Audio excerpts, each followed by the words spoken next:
Welcome to KTV Telugu. రాజకీయ నాయకులు చాలా షార్ప్గా ఉంటారంటారు.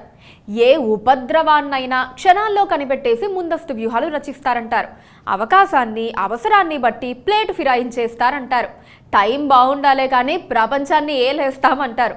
తెలంగాణ మాజీ ముఖ్యమంత్రి కేసీఆర్కు మాత్రం టైం బాగున్నట్లుగా లేదు. ఆయన పరిస్థితి చిందరవందరగా తయారైంది. అందుకే ఎప్పుడో చేయాల్సిన పనులు ఇప్పుడు చేద్దామనుకుంటున్నారు. ఆయన నిర్వహిస్తున్న మీటింగులు కూడా జీవితకాలం లేటేనని చెప్పుకోవాల్సి వస్తోంది. గతేడాది డిసెంబర్లో అసెంబ్లీ ఎన్నికలు జరిగాయి. అప్పుడు బీఆర్ఎస్ గుర్తుపై 39 మంది ఎమ్మెల్యేలు గెలిచారు. ఎన్నికలు ముగిసిన వెంటనే కాంగ్రెస్ గెలవటంతో BRS to Congress highway open చేసినట్లయింది. తొలినాళ్లలోనే కొందరు, ఆ తర్వాత ఒకరిద్దరు హస్తం గుటిలో సెటిల్ అయ్యారు. దానం నాగేందర్, కడియం శ్రీహరి, పోచారం శ్రీనివాసరెడ్డి, సంజయ్ కుమార్ కాంగ్రెస్లో చేరారు. బీఆర్ఎస్ ఎమ్మెల్యే లాస్టా నందిత మృతితో కంటోన్మెంట్లో నిర్వహించిన ఉప ఎన్నికల్లో కాంగ్రెస్ గెలుపొందింది. నందిత సోదరికే బీఆర్ఎస్ టికెట్ ఇచ్చినప్పటికీ ఆమె గెలవలేకపోయారు. దాంతో బీఆర్ఎస్ ఎమ్మెల్యేల సంఖ్య 33కి తగ్గిపోయింది. అసలు కదా ఇప్పుడే మొదలవుతుంది. మరికొంతమంది బీఆర్ఎస్ ఎమ్మెల్యేలు కూడా కాంగ్రెస్లో చేరేందుకు క్యూ కడుతున్నట్లు తెలుస్తోంది. అసెంబ్లీ సమావేశాల నాటికి బీఆర్ఎస్ ఎల్పీని విలీనం చేసే దిశగా కాంగ్రెస్ అడుగులు వేస్తున్నట్లు ప్రచారం జరుగుతోంది. కాంగ్రెస్ దూకుడుకి చెక్ పెట్టేందుకు కేసీఆర్ నానా తంటాలు పడుతున్నారు. బీఆర్ఎస్కు ఉన్న ప్రతిపక్ష హోదా పోకూడదు అంటే కాంగ్రెస్లో బీఆర్ఎస్ ఎల్పీ విలీనం కాకుండా ఆపాలి. అందుకే కేసీఆర్ ఇప్పుడు ఎమ్మెల్యేలను బుజ్జగించే కార్యక్రమం మొదలుపెట్టారు.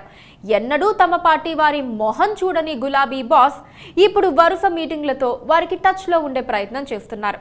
ఏదో విధంగా బతిమాలో బామాలో వారిని పార్టీలోనే కొనసాగించాలని ఆయన ప్రయత్నిస్తున్నారు.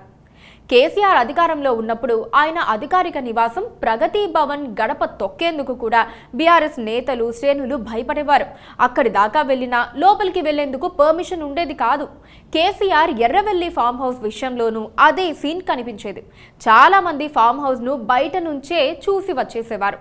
అలాంటిది ఇప్పుడు బీఆర్ఎస్ నేతలకు ఫామ్ హౌస్ లో ఎర్రతివాచి పరుస్తున్నారు. ప్రతి ఒక్కరిని పేరు పేరున పలకరించి వారి బాగోగులు తెలుసుకునే కార్యక్రమానికి కేసీఆర్ శ్రీకారం చుట్టారు. బీఆర్ఎస్ అగ్రనాయకత్వం వారి వెంటే ఉందన్న భరోసా కల్పించేందుకు కేసీఆర్ ప్రయత్నిస్తున్నారు. పోయిన వారు పోగా మిగిలిన 30 మందిని కాపాడుకునేందుకు బీఆర్ఎస్ అధినేత ప్రయత్నిస్తున్నారు. క్షేత్రస్థాయిలో పరిస్థితులేమిటి? కాంగ్రెస్ వల్ల ఏమైనా ఇబ్బందులు ఎదురవుతున్నాయా? వారిని ఎవరైనా వేధిస్తున్నారా?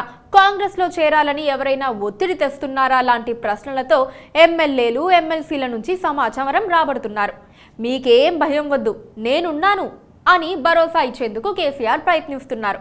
అయితే ఆ పని ముందే చేసుంటే పార్టీ పరిస్థితి మెరుగ్గా ఉండేదన్న టాక్ మొదలైంది. తొలుత అహంకారాన్ని ప్రదర్శించి ఇప్పుడు పార్టీ పూర్తిగా ఖాళీ అవుతున్న నేపథ్యంలో వారిని బుజ్జగించడం ఏమిటన్న చర్చ కూడా జరుగుతోంది. కేసీఆర్ పరిస్థితి చేతులు కాలాక ఆకులు పట్టుకున్న చందంగా ఉందని పార్టీ వారే కొందరు సెటైర్లు వేస్తున్నారు. అయితే ప్రయత్న లోపం లేకుండా ఏదో ఒకటి చేయాలన్న సంకల్పంతో ఆయన ముందుకు సాగుతున్నారని అనుచరులు అంటున్నారు. ఏదేమైనా బీఆర్ఎస్ కు వచ్చే 10 రోజులు అత్యంత కీలక సమయంగానే పరిగణించాలి. Please do subscribe to Please do subscribe to Please do subscribe to Please do subscribe to Please do subscribe to Please do subscribe to KTV Telugu. KTV Telugu. KTV Telugu. KTV Telugu. KTV Telugu. KTV Telugu. Please do subscribe to KTV Telugu.